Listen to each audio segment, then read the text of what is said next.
আসসালামু আলাইকুম ওয়া রাহমাতুল্লাহি ওয়া বারাকাতুহু। আলহামদুলিল্লাহি রাব্বিল আলামিন ওয়াস সালাতু ওয়াস সালামু আলা আশরাফিল আমবিয়া ওয়াল মুরসালিন নবিয়িনা মুহাম্মাদিন ওয়া আলা আলিহি ওয়া আসহাবিহি আজমাইন ওয়া বা'দ। আলহামদুলিল্লাহ, আমরা আলোচনা করছিলাম আল মুনতাখাব মিন আহাদিসিল আদাব ওয়াল আখলাক, আদব ও আখলাক সংক্রান্ত নির্বাচিত হাদিসসমূহ। আজকে আমাদের 23তম অধ্যায় 24তম দর্স, 23তম অধ্যায় এবং 24তম দর্স। আমরা ইনশাআল্লাহ 4টি হাদিস পড়ব। আজকে হাদিস সংখ্যা আজকে বেশি ইনশাআল্লাহ, 48, 49, 50, 51, 4টি হাদিস পড়ব ইনশাআল্লাহ এবং তার থেকে যে শিক্ষা পাই সেগুলি আলোচনা করব। প্রথম হাদিসটি হচ্ছে, অধ্যায়টা আগে বলি, বাবুন আস-সবর। আজকের যে অধ্যায়টা তা হচ্ছে আস-সবর। তো সবর শব্দের অর্থ কি আগে জানি। সবর অর্থ হলো মানুষ যে করে, অসহিষ্ণুতা প্রকাশ করে, তার বিপরীতটা হলো সবর। যে কোনো জিনিসে মানুষ সাধারণত অসহিষ্ণু হয়ে পড়ে, অসহিষ্ণুতা না করাটা হচ্ছে সবর। আসলে সবরের মূল হচ্ছে বেঁধে রাখা। সবরের মূল হচ্ছে কোনো কিছু বেঁধে রাখা।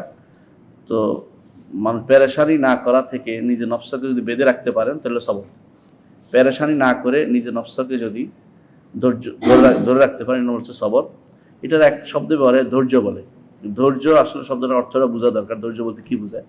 ধৈর্য বলতে বোঝায় পেরেশানি না করে নিজেকে বেঁধে রাখা, নিজের নফসকে বেঁধে রাখা, আত্মাকে বাঁধতে পারা, আত্মাকে সে যেন পেরেশান না হয়ে যায় সে অবস্থা থেকে মুক্ত করা, এটা হচ্ছে সবর। শরীয়তে সবর বলতে বোঝায় যে আল্লাহর হারাম থেকে, আল্লাহ তাআলা হারাম কর্মকাণ্ডগুলো যেগুলো হারাম করেছেন এগুলো থেকে নিজের নফসকে বেঁধে রাখা, এক। আল্লাহর ফরজের উপর নিজের নফসকে টিকিয়ে রাখা, 2।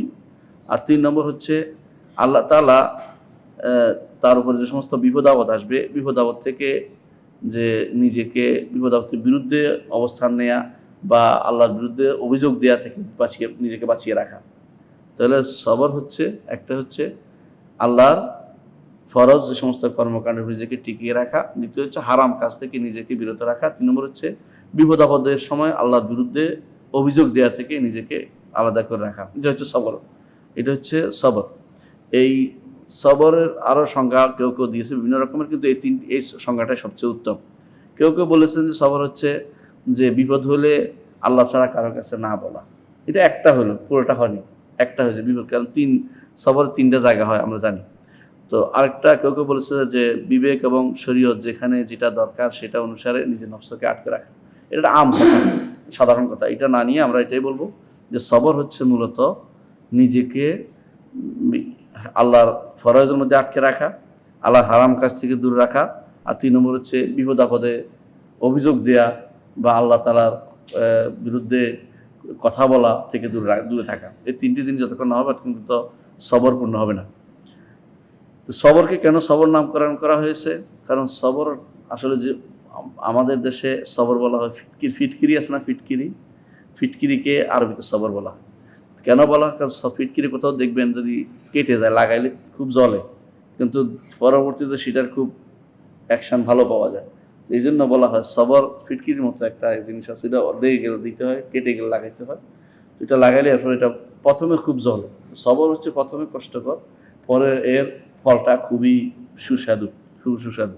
এই জন্য এটার নাম সবর রাখা হয়েছে। এটাই বলেছেন আলেমরা ইতিপূর্বে, এটাই বলেছেন। তো সবরের ব্যাপারে কোরআনে কারীমে আল্লাহ তাআলা 90 জায়গাতে বলেছেন। ইমাম আহমদ ইবনে হাম্বল বলেন যে আল্লাহ তাআলা সবরের কথা 90 জায়গায় উল্লেখ করেছেন। 90 এর বিভিন্ন প্রকারও তিনি উল্লেখ করেছেন। কখনো কখনো নির্দেশ দিয়েছেন আল্লাহ তাআলা বলছে ওয়াসবির ওয়া মা সবরুকা ইল্লা বিল্লাহ, সবর কর, আপনার সবর তো আল্লাহর জন্য। অর্থাৎ আল্লাহ রাসূল সাল্লাল্লাহু আলাইহি ওয়াসাল্লামকে আল্লাহ তাআলা সবর করার নির্দেশ দিয়েছেন সূরা নাহলের 127 নম্বর আয়াতে। আবার আল্লাহ তাআলা বলেছেন ওয়াসবির হুকম রাব্বিকা, আপনার রবের যে হুকুম আছে এটার উপর আপনি সবর করুন। অর্থাৎ শরীয়ত প্রতিপালন, শরীয়ত বাস্তবায়ন, আল্লাহর বিধানকে সব জায়গায় প্রসার করা, এর উপর আপনাকে সবর করতে হবে। এটা আল্লাহর নির্দেশ। এটা সূরা তুরের 48 নম্বর আয়াতে আল্লাহ বলেছেন। দ্বিতীয়ত নিষেধটা সবরের বিপরীত কাজ করতে নিষেধ করেছেন কোরআনে কারীমে। যেমন আল্লাহ তাআলা বলেছেন ওলা তাস্তাজিল্লাহুম, আপনি সবর করুন এদের বিরুদ্ধে। কাদের বিরুদ্ধে? কাফেরদের বিরুদ্ধে। কাফেরদের বিরুদ্ধে আপনি তাড়াতাড়ি করবেন না। সবর না করে তাড়াতাড়ি কীরকম? যেমন করেছিলেন, আল্লাহ উদাহরণ দিয়েছেন, যেমন করেছে ইউনূস আলাইহিসসালাতু ওয়াসসালাম। তিনি তাড়াতাড়ি করছিলেন যে এদেরকে আল্লাহ ধ্বংস করে চলে যাচ্ছিলেন। আল্লাহ তাআলার পছন্দ হয়নি, আবার ফিরিয়ে পাঠিয়েছেন যে তুমি ওরা তওবা করবে, ইস্তেগফার করবে, আপনি তাড়াতাড়ি করছেন কেন? এই জন্য আল্লাহ তাআলা আমাদের নবীকে বলেছেন ওরা তাস্তাজিল্লাহ, তাড়াতাড়ি করবেন, আপনি সবর করেন, এদের নিয়ে আপনি সবর করেন। অর্থাৎ কাফেরদের নিয়ে বা ইমান তারা ফাসেক আছে, ওরা ইমান আনবে না বা ওরা খারাপ, ওরা নষ্ট হয়ে যাবে, এইভাবে কথা না বলে আপনার দায়িত্ব হচ্ছে তাড়াতাড়ি না করে ধীরস্থিরতার সাথে এগিয়ে যাওয়া। সূরা আহকাফের 35 নম্বর আয়াতে আল্লাহ সেটা বলেছেন। আল্লাহ তাআলা অনুরূপ বলেছেন ওলা তাকুন কাসাহিবুল হুতে, আপনি মাছওয়ালার মতো হবেন না। মাছওয়ালাকে দান্নুন, মাছের পেটে যে গিয়েছিলেন, অর্থাৎ কে? ইউনূস আলাইহিসসালামের মতো হবেন না, বরং আপনাকে সবর করতে হবে। সূরা কলমের 48 নম্বর আয়াতে আল্লাহ সেটা বলেছেন। এটা হচ্ছে দ্বিতীয়। একটা হচ্ছে নির্দেশ, একটা হচ্ছে নিষেধ। নির্দেশ দিচ্ছে সবর করতে, আর নিষেধ করছে সবরের বিপরীতটা না করতে। আর 3 নম্বর হচ্ছে আল্লাহ তাআলা যাবতীয় সফলতা, দুনিয়া এবং আখিরাতের সফলতাকে সবরের সাথে যুক্ত করেছেন। আল্লাহ তাআলা বলেছেন ইয়া আইয়ুহাল্লাযীনা আমানু ইসবিরু ওয়া সাবিরু ওয়া রাবিতু ওয়াত্তাকুল্লাহা লাআল্লাকুম তুফলিহুন। হে ঈমানদারগণ, সবর করো, সবরে লেগে থাকো এবং সীমান্ত পাহারা দাও, আল্লাহ তাকওয়া অবলম্বন করো, তার তোমার সফল কাম হতে পারবে। সূরা আল ইমরানের 200 নম্বর আয়াতে আল্লাহ সেটা বলেছেন। এর অর্থ হচ্ছে 3 নম্বর কাজ হচ্ছে যে সফলতা পেতে হলে দুনিয়া আখিরাতে সবরের কোনো বিকল্প নাই, সবরের কোনো বিকল্প নেই। ছোটো বাচ্চা আপনারা দেখেন, যদি এটা ওইটা করে, আপনি যদি কোনো বলে যে যেহেতু বাচ্চা এরকম করে মেরে ফেলি, তাহলে আপনি না, আমরা সবর করতে হবে, তার শিক্ষা দিতে হবে ধীরে ধীরে। বাচ্চাকে শিক্ষা দেওয়ার ক্ষেত্রে আপনাকে সবর করতে হবে। 1 বছর সবর করবেন, সারা জীবন শান্তি পাবেন। আর যে একটু সবর না করবেন, অন্যের হাতে তুলে দেবেন, আপনার সন্তান মানুষ হবে না। সন্তানরা আপনার কার হাতে তুলে দিবেন, সে হয়তো দেখবেন যে ভালো কাজ, ভালো ব্যবহার করতেছেন আপনার সন্তানের সাথে। এই জন্য সবর করে নিয়ে আসা করেন, 1 বছর কষ্ট করেন, কয়েক বছর কষ্ট করেন, দেখবেন যে সারা জীবনের জন্য সে ভালো হয়ে গেছে। এই জন্য সবরটা খুবই দরকার আমাদের জীবনের জন্য। সফলতা চাই দুনিয়া আখিরাতের সফলতা আল্লাহ তাআলা বলেই দিয়েছেন কোরআনে কারীমে যে কেন তাদেরকে জান্নাত দেবে, কারণ তারা সবারু বিমা সবারু, তারা সবর করেছে। তো সবরের কারণে সফলতা দুনিয়া আখিরাতে, এটা আল্লাহ তাআলা বলেছেন। কোরআনে কারীমে আরও বলে আল্লাহ তাআলা সবরের বহু গুণে সওয়াব দেওয়ার কথা আল্লাহ তাআলা বলেছেন। আল্লাহ তাআলা বলেছেন উলাইকা ইউতাউনা আজরাহুম মাররাতাইন বিমা সবার, তাদেরকে ডবল সওয়াব দেওয়া হবে কারণ তারা সবর করেছে। সূরা কাসাসের 54 নম্বর আয়াতে আল্লাহ বলেছেন। অন্য আয়াতে আল্লাহ তাআলা বলেছেন ইন্নামা ইউওয়াফাস সাবিরুন আজরাহুম বিগাইরি হিসাব, যারা সবর করবে তাদেরকে বিনা হিসাবে সওয়াব দেওয়া হবে। তাহলে এটা একটা যে বিনা হিসাবে সওয়াব দেওয়া, সবরের একটা কথা আল্লাহ ঘোষণা করেছেন কোরআনে কারীমে। আল্লাহ তাআলা আরও বলেছেন যে সবর করলে দ্বীনের ইমামতি, নেতৃত্ব, দুনিয়ার নেতৃত্ব এবং দ্বীনদের নেতৃত্ব তারা পাবে। সবর এবং ইয়াকিন দুইদের দিকে থাকতে হবে। সবর এবং ইয়াকিন, দৃঢ় বিশ্বাস, যে মাবদার উপর আপনি বিশ্বাসী, ঈমান উপর থাকতে হবে আপনার, যে আমি যা বিশ্বাস করি তা সত্য, কোরআনে বিশ্বাস করি, হাদিসে বিশ্বাস করি, ইসলামে বিশ্বাস করি, আমারটা সত্য, এটার উপর দৃঢ় থাকতে হবে। কতক্ষণ এদিকে এইটাও চলো এরকম না, বরং দ্বীনের উপর দৃঢ় বিশ্বাসী হতে হবে। এক, দ্বিতীয়ত আপনাকে এটার উপর ধৈর্য ধারণ করতে হবে, যে এটার উপর আমি যত মায়ের হোক আঘাত এর উপর টিকে থাকতে হবে। যেমন সবর করেছে কে? বেলাল রাদিয়াল্লাহু আনহু, সুমাইয়া রাদিয়াল্লাহু আনহা সবর করেছেন, আম্মার রাদিয়াল্লাহু আনহু, পরিবারটা পুরোটাই সবর করেছে। সাহাবায়ে কেরাম মক্কাতে কেমন সবর করেছেন, কল্পনার বাইরে সবর করেছেন। ফ্যামিলি রেখে হিজরত করে চলে গেছেন, সব সম্পদ রেখে। এরকম নজির তাদের কাছে ছিল। এই জন্য আল্লাহ তাআলা তাদেরকে বলেছেন, তাদেরকে এর মাধ্যমে তাদের নেতৃত্ব দিবেন। ওয়া জাআলনাহুম আইম্মাতান ইয়াহদুনা বিআমরিনা লাম্মা সাবারু ওয়া কানু বিআয়াতিনা ইউকিনুন। কোরআন কারীমে সূরা আস-সাজদার 24 নম্বর আয়াতে, সূরা আস-সাজদার 24 নম্বর আয়াতে আল্লাহ তাআলা বলেছেন যে সবর করলে দুনিয়া এবং আখিরাতের দুনিয়ার নেতৃত্ব দিবেন, আখিরাতের তাদেরকে আল্লাহ তাআলা পুরস্কৃত করবেন। কোরআন কারীমে আল্লাহ তাআলা ঘোষণা করেছেন। ইবনে কাইয়িম রাহমাতুল্লাহ আলাইহি সবরের উপরে একটা গ্রন্থ লিখেছেন, খুব বড়, এটা আপনারা পড়বেন ইনশাআল্লাহ, অনুবাদ হয়েছে সংক্ষিপ্ত। এটা হচ্ছে উদ্দাতুস সাবিরিন ওয়া যাখিরাতুশ শাকিরিন। উদ্দাতুস সাবিরিন, এটা বাংলা অনুবাদ হয়েছে সবর নামে। আব্দুল্লাহ, আমার ছেলে আব্দুল্লাহ মজুমদার এটা সংক্ষিপ্ত অনুবাদ করেছে, আপনারা এটা পড়তে পারেন। এটা সম্ভবত সমকালীন প্রকাশন থেকে বের হয়েছে। সবর নাম, শুধু সবর নামে বের হয়েছে। ওইটার মধ্যে ইবনে কাইয়িম রাহমাতুল্লাহ আলাইহি যা উল্লেখ করেছে, আমি শুধু 5টা আনেছি। অনেকগুলো তিনি বলেছেন কোরআনে কত রকমের সবরের কথা নির্দেশনা আসছে, প্রায় 10-15 রকম তিনি উল্লেখ করেছেন। আমি শুধু 5টা এনেছি। আমরা এখানে আর লম্বা করবো না, আমি শুধু হাদিসটা পড়বো এখন, হাদিসগুলি পড়বো। আবু মালিক আশ-শা'রি রাদিয়াল্লাহু আনহু থেকে বর্ণিত, তিনি বলেন রাসূলুল্লাহ সাল্লাল্লাহু আলাইহি ওয়াসাল্লাম বলেছেন আত-তুহুরু শাতরুল ঈমান, পবিত্রতা ঈমানের অর্ধেক। এখানে পবিত্র ঈমান বলতে সালাত বোঝানো হয়েছে। এটা হলো বিশুদ্ধতম মত যে সালাতের জন্য তহুর লাগবেই। আলহামদুলিল্লাহ তামলাউল মিজান। আবার কেউ কেউ বলেছেন যে ঈমানের মধ্যে যে কোনো কর্মকাণ্ডের মধ্যে অন্তরের পবিত্রতা লাগবে, তারা ওইদিকে নিয়ে গেছেন, ওইটাও শুদ্ধ। আলহামদুলিল্লাহ তামলাউল মিজান, কেউ যদি আলহামদুলিল্লাহ বলে মিজান পূর্ণ হয়ে যায়। আলহামদুলিল্লাহ বললে মিজান পূর্ণ হয়ে যায়। মিজান কি? পাল্লা। মিজানের পাল্লা পূর্ণ হয়ে যাবে আলহামদুলিল্লাহ বললে। আমরা 3 বার বলেছি আলহামদুলিল্লাহ, দেখেন যতবার বলবেন অতবার পূর্ণ হবে আলহামদুলিল্লাহ। এটা আমাদের জন্য বিরাট সৌভাগ্যের বিষয়। ওয়া সুবহানাল্লাহ আলহামদুলিল্লাহ তামলাআনি তামলাউ মা বাইনাস সামাওয়াতি ওয়াল আরদ। সুবহানাল্লাহ আলহামদুলিল্লাহ দুইটা একসাথে বললে আসমান জমিনের মাঝখানে জায়গাটা পূর্ণ হয়ে যায়। সুবহানাল্লাহ। তাহলে আমরা বেশি বেশি আলহামদুলিল্লাহ বলবো, সুবহানাল্লাহ আলহামদুলিল্লাহ বলবো। ওয়াস সালাতু নূরুন, সালাত হচ্ছে আলো। ওয়াস সাদাকাতু বুরহানুন, সালাত হচ্ছে আলো। এটা আমরা ব্যাখ্যা করবো ইনশাআল্লাহ। সালাত কিসের আলো? মানুষদেরকে সঠিক পথ দেখায়, সঠিক পথ দেখায় এবং তাদেরকে অন্যায় কাজ থেকে দূরে রাখে সালাতের মাধ্যমে। ইন্না সালাতা তানহা আনিল ফাহশাই ওয়াল মুনকার। এই আলোর মাধ্যমে, আল্লাহর আলোতে বলিয়ান হয়ে লোকটি গুনাহ থেকে বাঁচবে, নেক কাজ করতে পারবে, আখিরাতের পথে চলতে পারবে। এটা শুধু সালাত তাকে দিতে পারে। যে ব্যক্তি সালাতে দূরে থাকবে সে অন্য কিছুতে ভালো হবে না। সালফে সালেহ এটা বলতেন যে কেউ যদি দেখে যে সালাত থেকে দূরে, ফাগসিল মুহু ইয়াদাইকা, হাত ধুয়ে ফেলো, ও কোনোদিন ভালো কাজ কিছু করতে পারবে না। যে যত সালাতে মনোযোগী হবে সে তত বেশি আল্লাহ তার উপরে তত বেশি নেয়ামত দিবেন ইনশাআল্লাহ। এরপর রাসূলুল্লাহ সাল্লাল্লাহু আলাইহি ওয়াসাল্লাম বলেছেন ওয়াস সাদকাতু বুরহান। আর সাদকা হচ্ছে প্রমাণ। কিসের প্রমাণ? প্রমাণ হচ্ছে যে লোকটার ঈমান শুদ্ধ আছে। কারণ আপনার টাকা দিতে চায় না মানুষ। টাকা কেন দিব? যদি মনে করে যে আখিরাতে বহুগুণ বর্ধিত হারে পাবো, যদি মনে করে যে আল্লাহ বলছে সদকা করতে, তাহলে তিনি খুশি হবেন। যদি মনে করে সদকা করলে বলা দূর হবে, এগুলি বিশ্বাস ঈমানের উপর। সাধারণত মানুষ নিজে জান দিতে চায়, টাকা দিতে চায়। টাকা যদি কেউ টাকা দেয় বুঝতে হবে তার সিদক ঈমান। প্রমাণ হচ্ছে সদকা বুরহান আলা ঈমানি, তার ঈমানের উপর প্রমাণ হচ্ছে সদকাটা। রাসূলুল্লাহ এটা বলেছেন, অর্থাৎ সদকাটা হচ্ছে, সদকা হচ্ছে ঈমানের প্রমাণ, মানুষের ঈমানের পরিচয়। এই জন্য যে যত বেশি ঈমানদার তার দাম তত বেশি হয়। রাসূলুল্লাহ এই জন্য বলেছেন ঈমানদার এবং কৃপণ এক, ঈমান এবং কৃপণ একসাথে হয় না। যে বেশি কৃপণ বুঝতে হবে তার মধ্যে ঈমানের ত্রুটি আছে। রাসূলুল্লাহ সাল্লাল্লাহু আলাইহি ওয়াসাল্লাম সবচেয়ে বড় ঈমানদার, বেশি দান করতেন, কিছুই রাখেন নাই, যা পাইতেন তা দিতেন, কোনোদিন লা বলতেন না, না বলতেন না। এই জন্য দুনিয়ার মানুষ যে যত বেশি দান করে বুঝবেন যে জমাচ্ছে না, শুধু দিচ্ছে আর দিচ্ছে, যা পাচ্ছে সব দিচ্ছে, কিন্তু এর মধ্যে ঈমানের অংশটা বেশি তার মধ্যে। রাসূলুল্লাহ সাল্লাল্লাহু আলাইহি ওয়াসাল্লাম এটাই বলেছেন এই হাদিসে, সাদাকাতু বুরহান ওয়াস সাবরু দিয়া। এরপর রাসূল বলেছেন সবর হচ্ছে দিয়া। এখানে হচ্ছে হাদিসের মূল যে কারণে হাদিসটা আনছি আমরা, এই হাদিসটা এখানে নিয়ে আসা হয়েছে। আর সবরু এমন যে সবর হচ্ছে প্রশংসিত জিনিস, আর এটা যে ব্যক্তি সবর করবে সেটা তাকে পথ দেখাবে। জ্যোতি যেমন আলো, সূর্যের আলো দিয়া, শামসু দিয়া আল্লাহ করেছে কোরআনে, সূর্যের আলো থেকে অন্ধকার থাকে না। হক এবং বাতিল, হক চিনার জন্য হকের আলো যেখানে পড়বে, অর্থাৎ যে ব্যক্তি সবর করবে তার মধ্যে এমন আলো হবে যে সে ভালোটা দেখতে পাবে, কোথায় শুদ্ধ কোথায় অশুদ্ধ। তাড়াতাড়ি করলে ভুল করবে।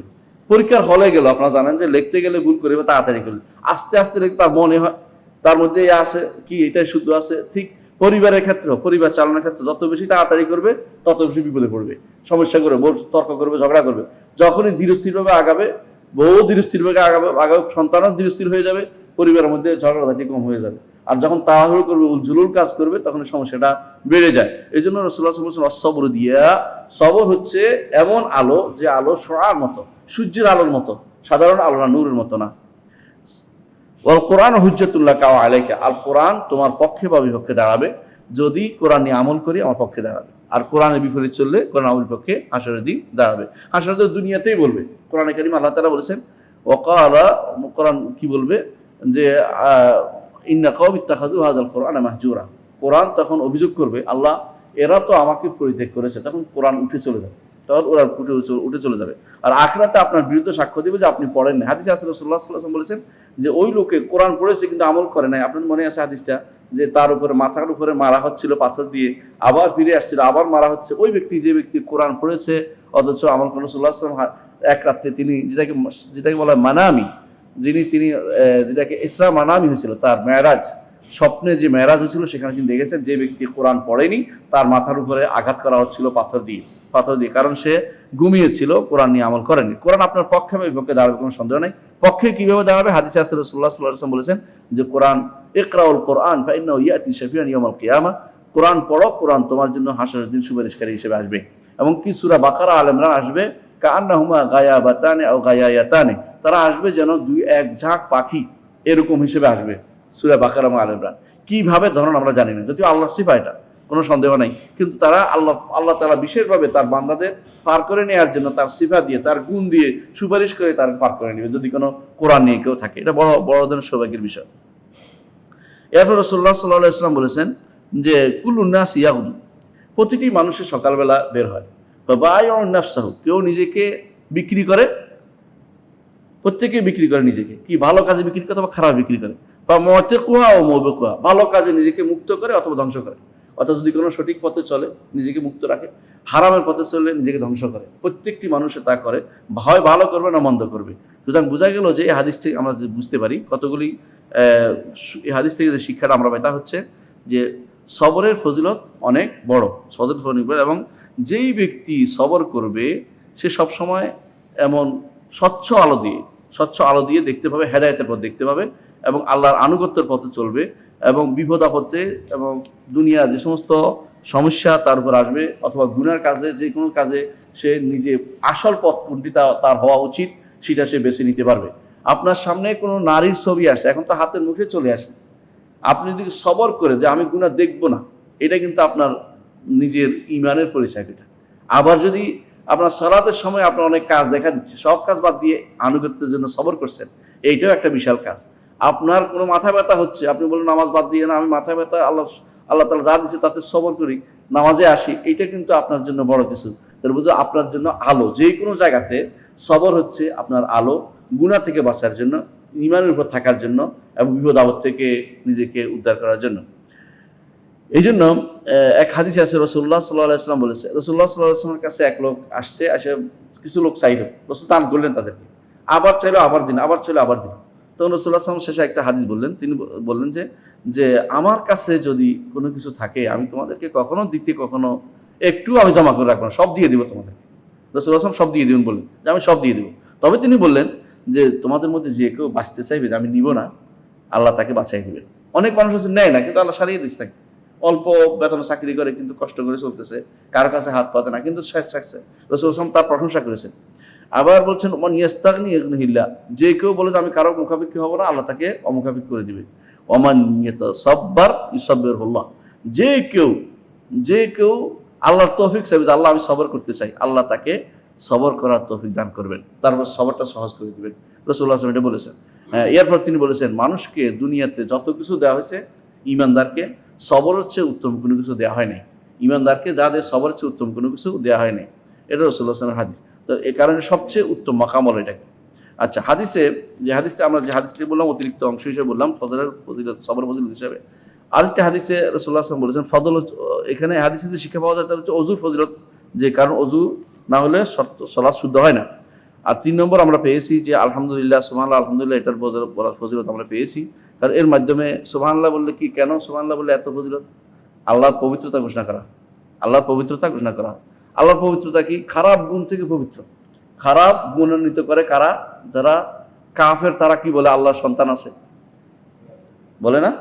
ইহুদি নাসারা সবাই বলে, ইহুদিরা বলে ওজাইর আল্লাহর ছেলে, নাসারা কি বলে ঈসা আল্লাহর ছেলে, নাউজুবিল্লাহ। এগুলি আল্লাহ তাআলার প্রতি আল্লাহ তাআলা বলেন যে ইউসুফ বনি আদম গালি দিচ্ছে, আমাকে কষ্ট দিচ্ছে, আমাকে এইভাবে বলে আমাকে গালি দিচ্ছে, ইহুদি নিবনি আদম কষ্ট দিচ্ছে। রাসূল হাদিসে এসেছে, এর অর্থ হাদিসে কুদসিতে আল্লাহ তাআলা বলেন, এর অর্থ হচ্ছে আমরা যেহেতু আল্লাহকে সন্তান সাব্যস্ত করি না, আল্লাহর জন্য মেয়ে সাব্যস্ত করি না, আল্লাহর জন্য বউ সাব্যস্ত করি না, আল্লাহকে খারাপ গুণে গুণান্বিত করি না, এই জন্য আমরা সুবহানাল্লাহ বলছি। সুবহানাল্লাহ অর্থ বুঝতে হবে আমাদেরকে। সুবহানাল্লাহ বলছি কিন্তু অন্যায় করতেছি, এটা হলো না। সুবহানাল্লাহ অর্থই হচ্ছে আল্লাহকে খারাপ গুণ থেকে মুক্ত করতেছি, যে এই গুণগুলি বান্দার, এগুলি আল্লাহকে দিব না। আল্লাহ কি আমার দেখে না? এটা কেউ কিছু না পাইলে কথাবার্তা বলতে থাকে, আল্লাহর উপর রাগ করে কথা বলে, এটা কিন্তু বলা যাবে না। কারণ সুবহানাল্লাহ অর্থ হচ্ছে আল্লাহ পবিত্র, যে সমস্ত খারাপ গুণ থেকে তিনি কি পবিত্র, এটা মাথা রাখতে হবে। এটা মাথা রাখলে আলহামদুলিল্লাহ, যাবতীয় প্রশংসা আল্লাহ, দুইটা বললে সঙ্গে সঙ্গে আসমান জমিনের মাঝখানে পুরো হয়ে যাবে। আর যে আপনি মুখে সুবহানাল্লাহ আলহামদুলিল্লাহ অর্থ বুঝলাম না, তখন কোনো কাজে আসলো না। আচ্ছা, 4 নম্বর যে ফজিলতে হাদিস থেকে পেয়েছি উপকারিতা হচ্ছে যে সদাকার ফজিলত, এবং সদকা করা যে যত বড় সওয়াবের কাজ সেটা বোঝানো হয়েছে, এবং এটা ইমানের আলামত। 5 নম্বর হচ্ছে কোরআনে কারীম বান্দার জন্য প্রমাণ, তার জন্য উপকারী যদি সে আমল করে, আর তার বিরুদ্ধে যাবে যদি সে আমল না করে। বিরুদ্ধে যাবে যদি সে আমল না করে। 6 নম্বর হচ্ছে আল্লাহ এবং আল্লাহ তাআলা আনুগত্য করা, আল্লাহর আনুগত্যের মধ্যে যদি কোনো কিছু লেগে থাকে, এটা তার জান্নাতে যাওয়ার একটি কারণ। 6 নম্বর হচ্ছে আল্লাহ আনুগত্য করা, আনুগত্যে লেগে থাকা জান্নাত যাওয়ার কারণ এবং জাহান্নাম থেকে বাঁচার কারণ। আর যদি কোনো কেউ আল্লাহর অবাধ্যতা অবলম্বন করে, শয়তান অনুসরণ করে বা প্রবৃত্তির অনুসরণ করে, জাহান্নামে যাবে একটি কারণ। এটা কোথায় পেয়েছি আমরা? সব শেষে কথাটা, প্রতিটি মানুষই ঘর থেকে বেরো সকালবেলা, নিজেকে ধ্বংস করে অথবা নিজেকে মুক্ত করে। যে ব্যক্তি আল্লাহর আনুগত্যে থাকে সে নিজেকে মুক্ত করে, আর যে ব্যক্তি আল্লাহর আনুগত্যের বাইরে অবাধ্যতা অবলম্বন করে সে ব্যক্তি নিজেকে ধ্বংস করে। 7 নম্বর হচ্ছে মিজান সাব্যস্ত হচ্ছে, এই হাদিস থেকে মিজান সাব্যস্ত হচ্ছে যে কিয়ামতের দিন আমল ওজন করা হবে। নেককারদের ওজনের কারণে তারা জান্নাতে যাবে, আর বদকার ওজনের কারণে তারা আটকে থাকবে, অথবা যদি কাফের হয়তো ওজনের প্রশ্নে তারা জাহান্নামে চলে যাবে, আর বদকারা আটকে থাকবে যতক্ষণ পর্যন্ত তাদের জন্য সুপারিশ করা হচ্ছে। কিন্তু বর্তমানে কিছু মানুষ আছে কিন্তু মিজান অস্বীকার করে, জানেন তো? কোনো কোনো বক্তা, কোনো কোনো ডাক্তার তারা মিজান অস্বীকার করে। কোরআন এবং সুন্নাহর এগুলিকে বাদ দিয়ে তারা, আমরা নাম বলতে চাই না, কিন্তু আপনারা জানেন এরা ওয়াজ করে মাঠে, কিন্তু ওয়াজ করতে যাই যদি কোনো আল্লাহ এবং তার রাসূলের কথার বাইরে চলে যায়, তখন তো বলি অনেকে রাগ করে, কিন্তু না বললে আপনারা বলেন, আমরা চুপ করে থাকি, তবুন তো বলা তো ফরজ। কারণ যে ব্যক্তি মিজান অস্বীকার করবে, সরাসরি রাসূল হাদিস যে মিজান তামলাউল মিজান, মিজান পূর্ণ হয়ে যায়। কোরআনে কারীম আল্লাহ মিজানের কথা বলেছে, হাদিসে বহু হাদিসের কথা বলেছেন, কোরআনে আসছে। এগুলিকে অস্বীকার করার অর্থ কি? আপনি মুতাওয়াতির হাদিস অস্বীকার করতেছেন, শুধু একটা দুইটা না। এদেরকে যদি বিরুদ্ধে আপনি না বলেন তো আমরা কার বিরুদ্ধে বলবো? কথা বলা চুপ বন্ধ করে থাকতে হবে, আর যে ইচ্ছা তা বলতে থাকবে, মানে আপনার দিনের মধ্যে যা ইচ্ছা তা তারা বলবে আর আমরা চুপ করে বসে থাকবো, এটা হয় না। আপনি তাদেরকে সাবধান করতে হবে, কিন্তু তারা সাবধান হচ্ছে না, ইচ্ছাকৃত তাদের কথা বলে বেড়াচ্ছে। সুন্দর কথা বলতে পারে বলে জায়গায় জায়গায় বলে বেড়াবে, আমরা চুপটি বলে বসে থাকবো, তা কিন্তু হতে পারে না। আপনারা ভালো করে শুনেন, তাদের ওয়াজ শুনে আপনি বুঝবেন, হ্যাঁ মিজান বলতে কিছু তো নাই, আমি তো পাই নাই, ও তুমি না পাইলে তো এটা না, এটা হতে পারে না, অবশ্যই আছে। তুমি পাও নাই, তোমার অভাব, তোমার দুর্ভাগ্য যে তুমি পড়াইতে পারি না, আমরা ইসলাম বিশ্ববিদ্যালয়ে তোমাকে আমি শিক্ষা দিতে পারি নাই, এই জন্য তুমি পাও নাই। তুমি একদিনে এক ডাক্তারের কাছে, মুতাজিলের কাছে পড়ে তুমি এখন ডাক্তার হয়ে বলতেছো, ওর কাছে 4 বছরে যা শিখো না 4 দিনে তা শিখে বলছো, অর্থাৎ তার এতজারি তুমি নিয়েছো, মুতাজিলের কাছে তুমি নিয়েছো, হতে পারে না। এটা তোমরা আলেমরা তুমি বুঝে সিদ্ধান্ত নাও। যুগে যুগে আহলে সুন্নাতের আকীদা হচ্ছে মিজান সাব্যস্ত করা। তুমি যদি মিজান অস্বীকার করো তাহলে সুন্নাত জামাতের আকীদার বাইরে চলে গেল। এখন তুমি এটা বললে তুমি রাগ করলে আমরা কি করতে পারি তোমার জন্য? এই হাদিসটি আমরা জানলাম, আর 3টা হাদিস পড়বো ইনশাআল্লাহ। আরেকটি হাদিস হচ্ছে আন সোহেব রাদিয়াল্লাহু আনহু, সোহেব আর-রুমি, আপনারা বিখ্যাত জানেন সোহেব আর-রুমি রাদিয়াল্লাহু আনহু, তিনি বলেন ক্বালা রাসূলুল্লাহ সাল্লাল্লাহু আলাইহি ওয়াসাল্লাম, রাসূলুল্লাহ সাল্লাল্লাহু আলাইহি ওয়াসাল্লাম বলেছেন, আজাবান লিআমরিল মুমিন, আজাবান লিআমরিল মুমিন, ঈমানদারের প্রত্যেকটি কাজ নিয়ে আমি আশ্চর্য হই। রাসূলুল্লাহ সাল্লাল্লাহু আলাইহি ওয়াসাল্লাম বলেছেন ঈমানদারের কাজ নিয়ে আশ্চর্য হই। ইন্না আমরাহু কুল্লাহু খায়রুন, তার প্রত্যেকটি কাজ ভালো। ওয়ালাইসা যাকা লিআহাদিন ইল্লা লিল মুমিন, এটা ঈমানদার ছাড়া কারোর জন্য নয়। ইন আসাবাতহু সাররাউ শাকারা, যদি কেউ ভালো কিছু পায়, খুশি কিছু পায়, তাহলে শুকরিয়া আদায় করে। আপনার সন্তান হলে কি বলেন? আলহামদুলিল্লাহ, শুকরিয়া আদায় করেন। বা কানা খায়রাল লাহু, এটা তার জন্য ভালো হয়। ওয়াইন আসাবাতহু দাররা, যদি তার জন্য কোনো ক্ষতির কারণ হয়, ক্ষতির কারণ যে কি, যে ধরেন আপনার কোনো সম্পদ নষ্ট হয়ে গেছে, কি সবর করেন। সবর করার অর্থ হলো চিল্লে কান্নাকাটি করে দুনিয়া ফাটাই ফেলে না, বা কারোর বিরুদ্ধে হাত পা উঠে ফেলে না। একটু পরে আমরা আলোচনা করবো কিভাবে সবরের বিপরীত কাজটা হয়। বা কানা খায়রাল লাহু, এটাও তার জন্য কল্যাণের কাজ হয়। রাসূলুল্লাহ সাল্লাল্লাহু আলাইহি ওয়াসাল্লাম এটা বলেছেন, বুখারী মুসলিমের হাদিস এটা। তো এখানে আজাবান অর্থ কি, রাসূলুল্লাহ সাল্লাল্লাহু আলাইহি ওয়াসাল্লাম আশ্চর্য হচ্ছেন কেন? যে এইটা তার প্রত্যেকটি অবস্থায় তার এটা পুরোপুরি তার জন্য ভালো। যে কিন্তু মুমিন কে, যে মুমিনের জন্য এটা ভালো, সেই মুমিনটা কে? যে ব্যক্তি আল্লাহকে জানে, যে ব্যক্তি আল্লাহর বিধান মেনে চলে, এবং যে ব্যক্তি আল্লাহর নির্দেশনার উপর আমল করে, আল্লাহর নিষেধ পরিত্যাগ করে, সেই ব্যক্তি হচ্ছে সত্যিকারের মুমিন। সে ভালো কিছু পেলে আমল করে, খারাপ কিছু পেলে সে ভালো কিছু পেলে শুকরিয়া আদায় করে, খারাপ কিছু পেলে বাঁচার চেষ্টা করে, করে যে সবর করে। হ্যাঁ, এই হাদিস থেকে আমরা কি শিক্ষা পাইলাম? যে ইমানদার যদি কোনো সত্যিকার ইমানদার, তার সর্ব অবস্থায় ভালো, তার খারাপ বলতে কোনো কিছু নেই, তার কোনো অবস্থায় খারাপ নেই। কারণ ভালো হলে শুকরিয়া, খারাপ হলে সবর। সবর আর শুকর দুইটাকে বলা হয় দিনের কারিন, দুইটা দিনের পূর্ণ দিন হচ্ছে দুইভাগে বিভক্ত, একটা সবর একটা শুকর, ইমানদারের জন্য দুইভাগে বিভক্ত। দ্বিতীয় উপকারিতা পাইলাম ফদলুর রিদা বিকাদাইল্লাহি ওয়া কাদারি ওয়া খাইরি ওয়া শাররি, আল্লাহর সন্তুষ্টির উপরে, আল্লাহর ফয়সালার উপরে সন্তুষ্টি প্রকাশ করা, ভালো মন্দ এটার উপর সন্তুষ্টি প্রকাশ করা। ওয়া যালিকা মিনাল ঈমান, এটা ঈমানদারের কাজ। আপনার যদি কোনো কিছু ব্যথা হয়েছে, প্রথমে বলবেন আলহামদুলিল্লাহ, পরে বলবেন কাদ্দারাল্লাহু মা শাআ ফাআলা, আল্লাহ যা করছে সেটাই ভালো মধ্যে আছে, এটা বলবেন। অথবা ইন্না লিল্লাহি ওয়া ইন্না ইলাইহি রাজিউন, আগে আলহামদুলিল্লাহ বলুন, পরে ইন্না লিল্লাহি বলবেন। বুঝে আসছে? আগে আলহামদুলিল্লাহ, পরে ইন্না, এটা হচ্ছে সুন্নাহ, নিয়ম, সঠিক নিয়ম। রাসূলুল্লাহ সাল্লাল্লাহু আলাইহি ওয়াসাল্লাম কোরআন আল্লাহ বলেছেন আল্লাযিনা ইযা আসাবাতুহুম মুসিবাতুন ক্বালু ইন্না লিল্লাহি ওয়া ইন্না ইলাইহি রাজিউন, মুসিবতের ইন্নালিল্লাহ পড়তে। রাসূলুল্লাহ সাল্লাল্লাহু আলাইহি ওয়াসাল্লাম শিখিয়ে দিয়েছে আমাদেরকে আলহামদুলিল্লাহ আলা কুল্লি হাল বলতে, সর্ব অবস্থায় আলহামদুলিল্লাহ বলতে। এর অর্থ হচ্ছে আলহামদুলিল্লাহ থাকবে, ইন্নালিল্লাহ থাকবে। আলহামদুলিল্লাহ, আল্লাহর শুকরিয়া, আল্লাহ যা বলছে এটা ভালো। ইন্নালিল্লাহ হচ্ছে আমরা আল্লাহর কাছে ফিরে যাবো। যদি সব নিয়ে নিতেন আমি কি করতাম?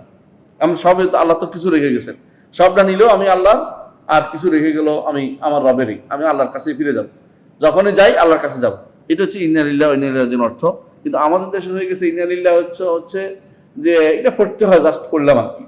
ইন্নালিল্লাহ পড়লে বোধ হয় হ্যাঁ মারা গেলে মৃত মানুষের উপকার হয়ে যাবে মনে করতেছে। মৃত মানুষের উপকার না ইন্নালিল্লাহ পড়লে, ইন্নালিল্লাহ বলে আপনার উপকার। অনেকে মনে করেন মৃত মানুষের জন্য দোয়া করছে, ইন্নালিল্লাহ পড়ে না, ইন্নালিল্লাহ মৃত মানুষের দোয়া হয় নাই, আপনার কাজ হয়েছে, আপনার একটা উপকার হয়েছে, এটা কি আপনি আল্লাহর জন্য নিজেকে সুপর্দ করে দিলেন, আমরাও আল্লাহর জন্য যাবো। কিন্তু মৃত মানুষের কোনো উপকার এটা দেয়, দোয়া হলো দোয়া করতে হবে, আল্লাহ মাগফিরাহু ওয়ারহামহু ওয়াআফিহি ওয়া'ফু আনহু। যখন জানাজা পড়বেন তখন, অথবা তার কবরের কাছে দোয়া করবেন তখন, অথবা দূর থেকে দোয়া করবেন তার জন্য, এইটা মৃত মানুষের উপকার হবে। কিন্তু ইন্নালিল্লাহ বললে মৃত মানুষের উপকার হয় না, আপনার উপকার হয়েছে, এটা আপনাকে বুঝতে হবে। আচ্ছা, তাহলে বোঝা গেল যে আল্লাহর ফয়সালার উপরে সন্তুষ্টি প্রকাশ করা হয় যদি কেউ ইমানদার শুধু এটা করতে পারে সব অবস্থায়। 3 নম্বর হচ্ছে যে বিপদে পড়লে সবর করতে হবে, এটা সব হাদিসে উল্লেখ করা হয়েছে, বিশাল সওয়াবের কথা। 4 নম্বর হচ্ছে আল্লাহর নেয়ামতের উপর শুকরিয়া আদায় করতে হবে। 5 নম্বর হচ্ছে যে সবর এবং শুকর দুটো একটার সাথে ওতপ্রোতভাবে জড়িত। যে যদি কেউ ভালো কিছু পায় তাহলে সে আল্লাহর সবর করবে, যে ভালো কিছু দিয়ে গুনার কাজ করে না। অর্থাৎ ধরেন আপনি টাকা পাইছেন, এই দিয়ে হারামের কাজ করতেছেন না, এটা হচ্ছে শুকর, যে আপনি শুকর করতেছেন যে আমি, আর যদি উল্টাটা করেন সবর করছে, টাকা পয়সা পাইও অন্যায় যাচ্ছে না, সেই ব্যক্তি হচ্ছে সত্যিকারের সবর করতে পারছে। আর যে ব্যক্তি কয় যে আমি, যদি কোনো ফকিরে বলে যে আমি তো আমি করি না, নষ্ট করে টাকা পয়সা, তো এরকম টাকা তো নাই, তো টাকা পয়সা নষ্ট করবে কি করে? ধনী মানুষ যদি কোনো নিজেকে সবর করাতে পারে যে আমি অন্যায় যাব না, সেই ব্যক্তি হচ্ছে সত্যিকারের সবরকারী। হ্যাঁ, অনুরূপভাবে যে ব্যক্তি বিপদে আছে, সে বিপদ থেকে শুকর করতেছে, সেই ব্যক্তি ওই ব্যক্তির মতো না যে ব্যক্তি ভালো অবস্থায় শুকর করতেছে। ভালো অবস্থা অনেকে শুকর করে, কিন্তু বিপদে থেকে শুকর করাটা কঠিন। যে আল্লাহ যে অবস্থা দিচ্ছে, অবস্থা আমি খুশি, এটা কিন্তু কঠিন। এটা আল্লাহ একটা হক আদায় করতে হবে। তো আমরা দেখতে পাচ্ছি যে আমার মনে হয় আজকে আর পড়াতে লম্বা হয়ে যাবে, আজকে 10টা এখানে রাখি। আমরা আর 2টি যেহেতু নিতে পারলাম না, তবে আমরা সংক্ষেপে এই কথাটাই বলবো যে মূলত সবর এবং শুকর দুইটাই দ্বীনের দুইটা অংশ, সবর এবং শুকর। সবরটা আমাদের জন্য খুবই জরুরি, যে সবরের যদি আমরা নিজেদের মধ্যে সবসময় করতে পারি, প্রবর্তন করতে পারি সর্ব অবস্থায়, সবর করলে আমরা কিন্তু অনেক বিপদ আপদ থেকে বা অনেক থেকে আল্লাহ তাআলা সন্তুষ্টি দিকে যেতে পারবো, এবং আল্লাহ তাআলা আমাদেরকে কবুল করবেন ইনশাআল্লাহ। আর সবরের বাকি আলোচনা নিয়ে ইনশাআল্লাহ আমরা আগামী ক্লাসে আলোচনা করব। তখন আরও কিছু প্রকার, কিভাবে সবর হবে, কিভাবে সবর হবে না, সবর উপকারিতা কি, এর ইনশাআল্লাহ আগামী ক্লাসে আলোচনা করব। আগামী সপ্তাহে ইনশাআল্লাহ। আল্লাহ আমাদের বুঝার তৌফিক দান করুন। আসসালামু আলাইকুম ওয়া রাহমাতুল্লাহি ওয়া বারাকাতুহু।